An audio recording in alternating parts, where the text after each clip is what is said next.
Capítulo 2. A cartola.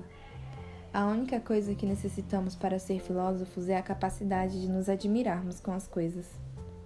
Sofia estava certa de que o remetente das cartas anônimas, fosse quem fosse, iria entrar em contato com ela novamente. Até ali, ela decidiu que não diria nada a ninguém sobre aquelas cartas. Na escola, estava difícil se concentrar no que dizia o professor. Sofia começou a achar que ele só dizia coisas sem importância.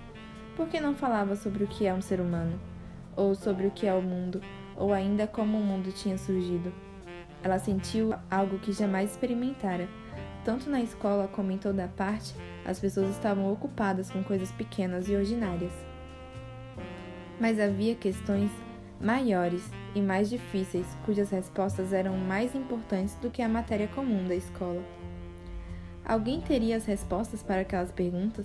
De qualquer forma, Sofia achava que era mais importante refletir sobre elas que decorar a conjugação de verbos irregulares. Quando a sirene tocou depois da última aula, ela saiu tão rápido que Jorun teve que correr pelo jardim da escola para alcançá-la. Passados uns instantes, Jorun disse: "Vamos jogar baralho hoje à noite?" Sofia deu de ombros. "Acho que não estou mais a fim de jogar jogos de cartas." Jorun parecia ter caído das nuvens. "Não? Então, que tal badminton?" Sofia olhou para o chão e depois para a amiga. "Acho que não estou mais afim nem de badminton." "Ah, tudo bem," respondeu Jorun. Sofia notou um certo amargor no tom de voz de Jorun. "Então, você poderia me dizer o que de repente se tornou tão importante para você?" Sofia balançou a cabeça com vigor. "Não é segredo." Você está apaixonada." As duas continuaram caminhando por um tempo sem dizer nada. Quando passaram pelo campo de futebol, Jorun disse: "Eu vou atravessar o campo." Atravessar o campo era o caminho mais rápido para a casa de Jorun. Mas ela só pegava esse atalho quando tinha que se apressar para encontrar uma visita ou tinha hora marcada no dentista. Sofia ficou triste porque sentiu que havia magoado a amiga. Mas o que ela poderia ter respondido? Que de repente começara a se preocupar com quem era e com a origem do mundo? E que não tinha mais tempo para jogar badminton? Sua amiga iria entender? Por que será que era tão difícil lidar com essas questões tão importantes e ao mesmo tempo tão comuns? Ela sentiu o coração bater mais forte ao abrir a caixa de correio. A princípio, viu apenas uma correspondência do banco e alguns envelopes amarelos, maiores para sua mãe. Poxa, Sofia queria tanto receber uma carta nova do remetente desconhecido. Assim que fechou o portão, descobriu seu próprio nome em um dos envelopes maiores. No verso lia-se: "Curso de Filosofia. Manuseie com cuidado." Sofia correu até o vão de entrada, deixando a mochila cair na escada. Empurrou as duas outras cartas para debaixo do capacho, deu a volta pelo quintal e procurou o abrigo no esconderijo.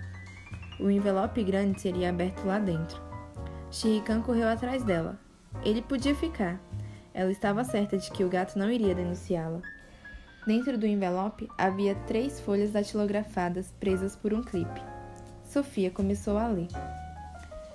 O que é filosofia? Querida Sofia, os homens têm passatempos diferentes. Alguns colecionam moedas ou selos antigos. Outros se ocupam de trabalhos manuais. Outros ainda aproveitam a maior parte do tempo livre para praticar um determinado esporte. Muitos também gostam de ler, mas existe grande diferença nessa leitura. Alguns leem somente jornais ou revistas em quadrinhos. Outros gostam de ler romances, enquanto outros preferem livros sobre assuntos diversos, como astronomia, vida selvagem ou descobertas tecnológicas. Se me interesso por cavalos ou pedras preciosas, não posso pretender que os outros tenham o mesmo interesse. Se acompanho com entusiasmo as transmissões esportivas pela TV, devo contar com o fato de que outras pessoas podem achar isso entediante. Mas não existe algo que interessa a todo mundo? Não existe alguma coisa que afeta a todos, independente de quem sejam ou de onde vivam? Sim, querida Sofia. Existem algumas perguntas comuns a todos os homens, e é dessas perguntas que se trata esse curso. O que é a coisa mais importante da vida? Se perguntarmos a alguém que está passando fome, a resposta é comida. Se fizermos a mesma pergunta para alguém que está passando frio, a resposta é calor. E se perguntarmos a alguém que está sentindo só ou abandonado, a resposta deve ser a companhia de outra pessoa. Mas, e se todas essas necessidades estiverem satisfeitas? Ainda existe algo que todo mundo precisa? Os filósofos acham que sim. Eles acham que as pessoas não podem viver só de pão. Claro que todos necessitam de comida, todos necessitam de amor e de cuidado também. Mas existe uma coisa que todos necessitamos. Precisamos descobrir quem somos e por que vivemos. Interessar-se pelo porquê da vida não é um interesse casual, como colecionar selos. Quem se interessa por perguntas assim está se ocupando de algo que as pessoas vêm discutindo desde quando começamos a habitar esse planeta. Como surgiram o universo, o planeta e a vida são questões maiores do que quem ganhou mais medalhas de ouro nas Olimpíadas passadas.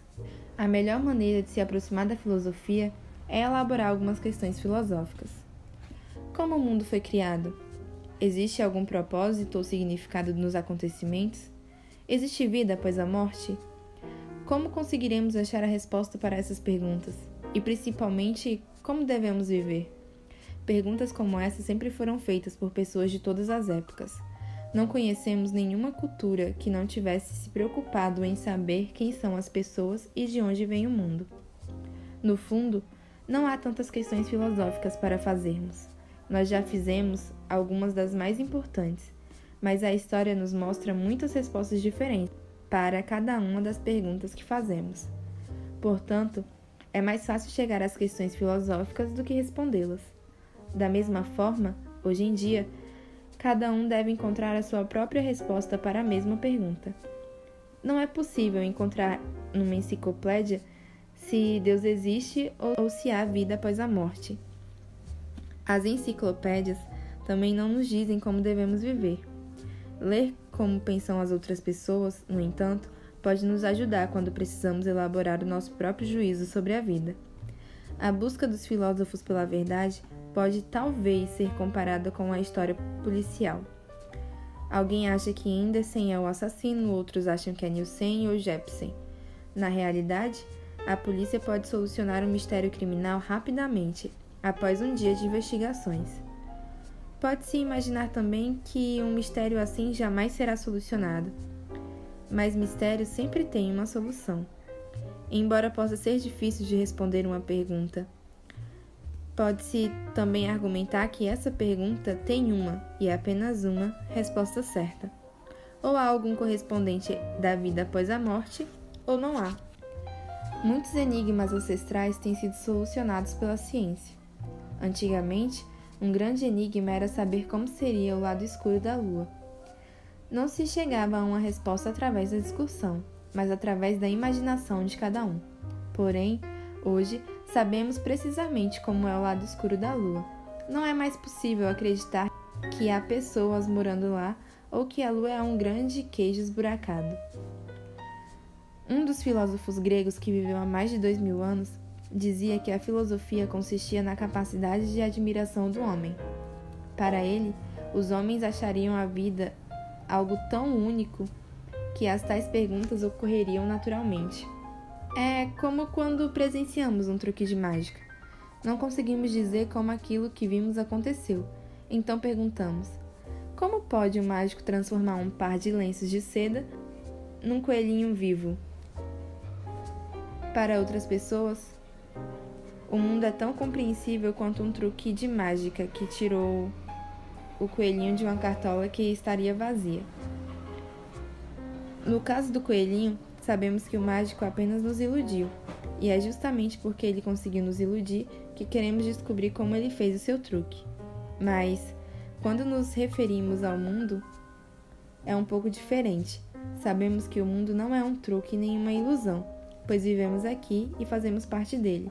No fundo, nós é que somos como o coelhinho que fora tirado da cartola. A diferença entre nós e o coelhinho branco é que ele não sabe que está participando de um número de mágica. Conosco é outra história. Temos consciência de que somos parte de algo misterioso e ansiamos por descobrirmos como tudo pode ser explicado. PS. Quanto ao coelhinho branco, talvez seja melhor compará-lo ao universo inteiro. Nós que moramos aqui somos os bichinhos minúsculos que habitam a base da pelagem do coelho. Mas os filósofos tentam subir a partir dali até a ponta dos fios mais finos, a fim de poder encarar o mágico bem dentro dos olhos. Você está acompanhando, Sofia? Vamos continuar. Sofia estava totalmente embevecida. Se ela estava acompanhando, ela não conseguia nem lembrar se havia perdido o fôlego durante a leitura. Quem teria trazido a carta? Quem? Não poderia ser a mesma pessoa que enviara o cartão de aniversário para Heidi Molly Knag, pois o cartão tinha selos e carimbos. O envelope amarelo foi deixado diretamente na caixa de correio do mesmo jeito que os outros 2 envelopes brancos. Sofia olhou no relógio. Já eram 15 para as 3. Sua mãe voltaria do trabalho dali a 2 horas. Ela se esgueirou para fora do esconderijo e correu até a caixa de correio. Alguém teria deixado algo a mais lá? Sofia encontrou outro envelope amarelo com seu nome escrito. Olhou ao redor, mas não viu ninguém. Correu até o limite do jardim e espiou a trilha que penetrava na floresta. Ali também nenhuma alma.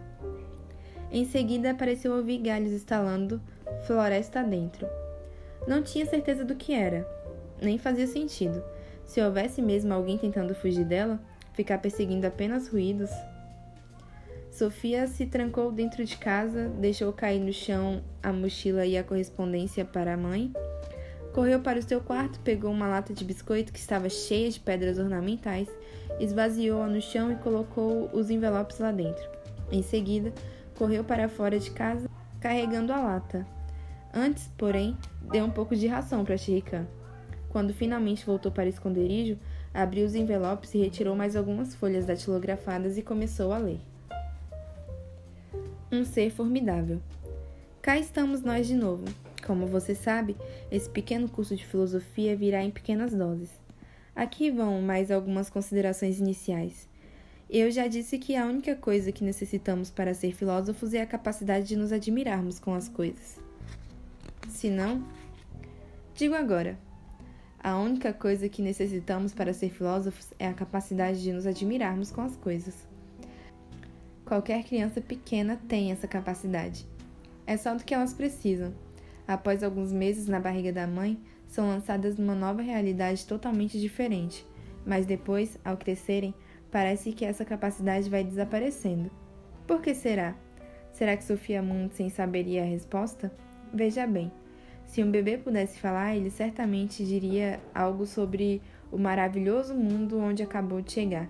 E embora bebês não falem, nós podemos ver como eles apontam para tudo à sua volta e agarram com curiosidade todos os objetos que estão ao seu alcance. Depois, quando vêm as primeiras palavras, os bebês param e dizem "au au" toda vez que vê um cachorro. Podemos vê-lo dando pulinhos no carrinho e sacudindo a mamadeira. "Au au au au". Nós, que já carregamos alguns anos nas costas, não ficamos muito empolgados com tanta alegria.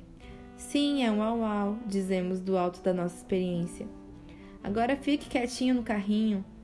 Não nos entusiasmamos mais. Já vimos outros cachorros. Talvez essa cena precise dar mais algumas centenas de vezes antes que a criança consiga passar por um cachorro, ou por um elefante, ou por um hipopótamo, sem tanta comoção. Mas, bem antes de começarmos a falar direito, e muito bem antes de aprender a pensar filosoficamente, a criança já terá se habituado ao mundo. Acho isso uma pena, se você quer saber a minha opinião. O que importa para mim, querida Sofia, é que você não esteja entre aqueles que dão o mundo por visto. Só uma questão de garantia, vamos fazer então 2 exercícios antes de começarmos o curso de filosofia propriamente dito.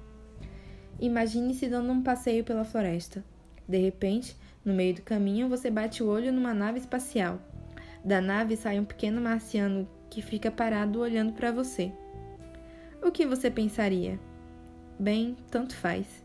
Mas alguma vez você já se deu conta que você também é uma marciana?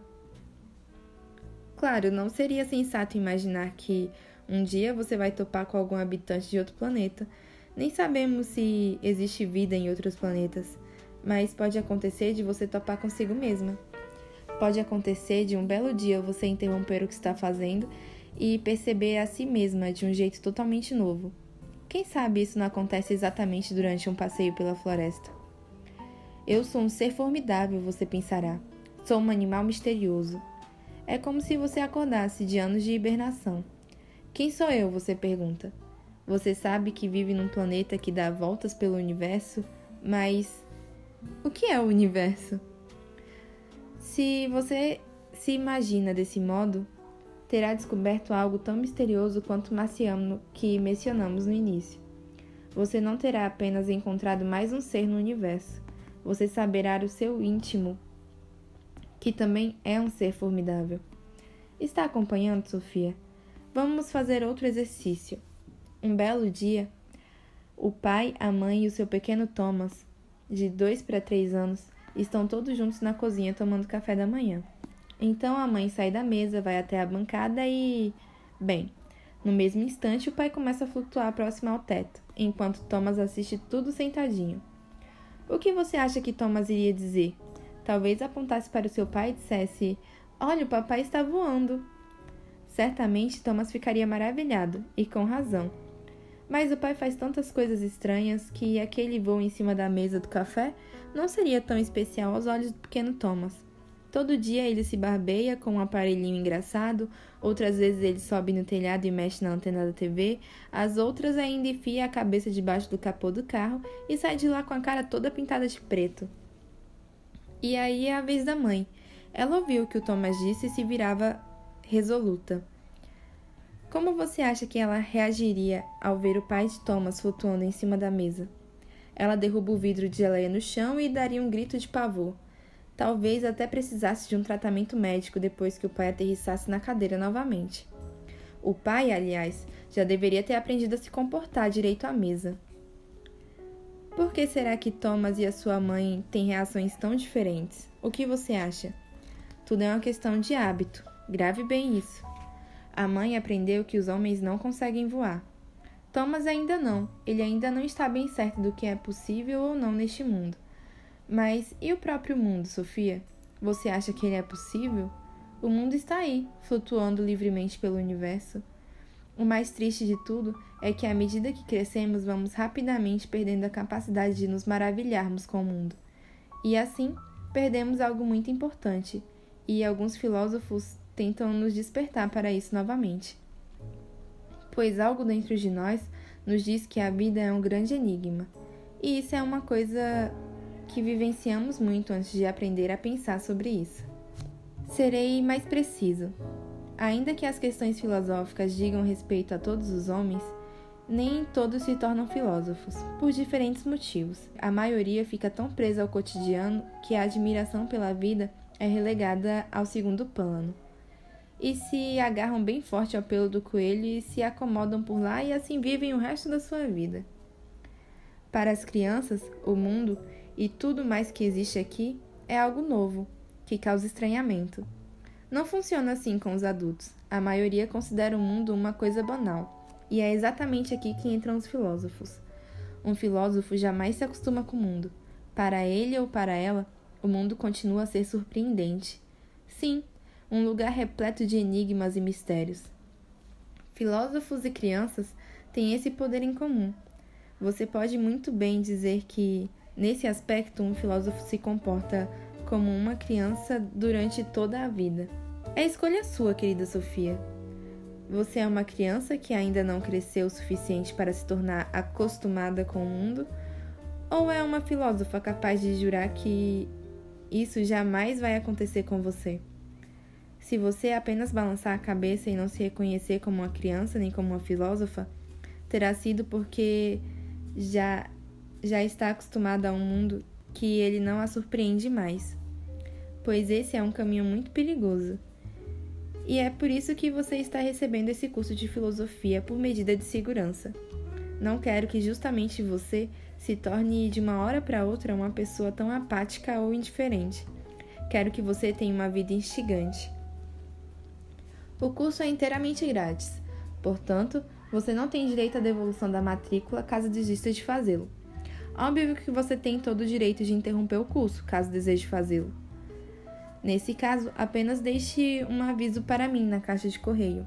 Uma rã viva seria um bom aviso, mas que seja uma rã verde para não matar o carteiro de susto. Resumindo, um coelho branco é retirado de uma cartola. Como é um coelho enorme, esse truque leva bilhões de anos para acontecer. Na ponta dos pelinhos nascem todas as crianças. E como elas se encantam com esse truque de mágica? Mas, à medida que envelhecem, elas vão afundando lentamente para a base dos pelos do coelho. E por lá ficam, tão confortáveis que jamais ousarão subir de volta para a ponta dos pelos. Somente os filósofos ousam a retomar essa jornada perigosa rumo à fronteira da linguagem e da existência. Alguns deles escorregam e despencam no caminho, mas outros se agarram bem aos pelos do coelho e lá do alto gritam para serem ouvidos pelos que ficam lá embaixo, acomodados na pelagem macia do coelho, refestelando-se com boa comida e bebida. "Senhoras e senhores!" gritam eles. "Estamos aqui, flutuando pelo espaço." Mas ninguém ali presta atenção no que gritam os filósofos. "Poxa, mas que gente mais barulhenta!" dizem. E em seguida, conversam como antes. "Será que você poderia me passar a manteiga? Qual é o saldo da poupança que temos no banco hoje? Quanto está aqui o quilo de tomate? Você viu a Lady Di? Vai ter mais um bebê." Quando a mãe de Sofia chegou em casa, no fim da tarde, encontrou a filha em estado de choque. A caixa com as cartas misteriosas do filósofo tinha ficado bem guardada no esconderijo. Sofia tentou começar a fazer a lição de casa, mas só conseguiu ficar ali sentada, refletindo sobre o que lera. Tanta coisa que ela jamais havia imaginado. Ela não era mais uma criança, mas também não era uma adulta. Sofia teve a impressão de estar começando a afundar na densa pelagem do coelho e fora tirada da cartola do universo. Mas agora o filósofo a interrompera. Ele ou seria ela? Agarrou Sofia pelo pescoço e arrastou até a ponta dos pelos, onde ela estava quando nasceu. E lá em cima, bem na extremidade dos pelinhos, ela novamente pôde enxergar o mundo como se fosse pela primeira vez. O filósofo a salvara. Nenhuma dúvida quanto a isso. O remetente desconhecido daquelas cartas que a resgatara da apatia do cotidiano. Quando sua mãe chegou em casa por volta das 5 horas, Sofia a levou até a sala e fez com que ela sentasse numa poltrona. "Mãe, você não acha que viver é muito esquisito?" ela disse. A mãe ficou tão desconcertada que não sabia o que responder. Normalmente, Sofia estava fazendo a lição de casa quando ela chegava. "Sim, quer dizer, às vezes." "Às vezes? Eu estou perguntando se você não acha estranho o simples fato de o mundo existir." "Que é isso, Sofia? Não precisa falar assim." "Por que não? Quer dizer que você acha o mundo uma coisa completamente normal." "Sim, mas é claro. Bem, em geral, sim." Sofia se deu conta de que o filósofo tinha razão. Os adultos davam o mundo como visto. Eles estavam irremediavelmente entregues ao cotidiano, girando em torno de si próprio como frangos assados no espeto. "Não é nada disso. É só porque você ficou tão acostumada com o mundo que ele não é mais capaz de lhe causar nenhuma surpresa." "Como assim? Não estou entendendo." "Estou dizendo que você está acomodada demais com seu mundo. Em outras palavras, virou uma ignorante." "Não, senhora. Você não pode falar comigo desse jeito, Sofia." "Então eu vou dizer de outra forma. Você está muito bem acomodada nas profundezas do pelo de um coelho branco que nesse exato instante acaba de ser tirado da cartola preta do universo. E já já você vai pôr as batatas na cozinha, depois vai ler o jornal, cochilar meia horinha e ver o telejornal." A mãe perdeu a expressão de preocupação que tinha no rosto. De fato, ela foi direto para a cozinha e pôs a batata no fogo. Pouco depois, estava de volta à sala, e agora foi ela quem fez Sofia sentar na poltrona. "Nós temos que ter uma conversa", disse. Pelo tom de voz, Sofia pressentiu que era sério. "Você não está metida com esse negócio de drogas, está?" Sofia começou a rir, mas ela sabia bem o porquê dessa pergunta justo agora. "Você está louca?" respondeu. "Drogas só servem para deixar as pessoas ainda mais malucas." E depois disso, naquele dia, nada mais foi dito, nem sobre drogas e nem sobre coelhos brancos. Oi, aqui é a Bel. Se você gostou da nossa narração, deixe seu gostei no joinha aqui embaixo, compartilhe com seus amigos, deixe sua opinião e sugestões de livros para os próximos vídeos no comentário, inscreva-se no nosso canal e obrigada!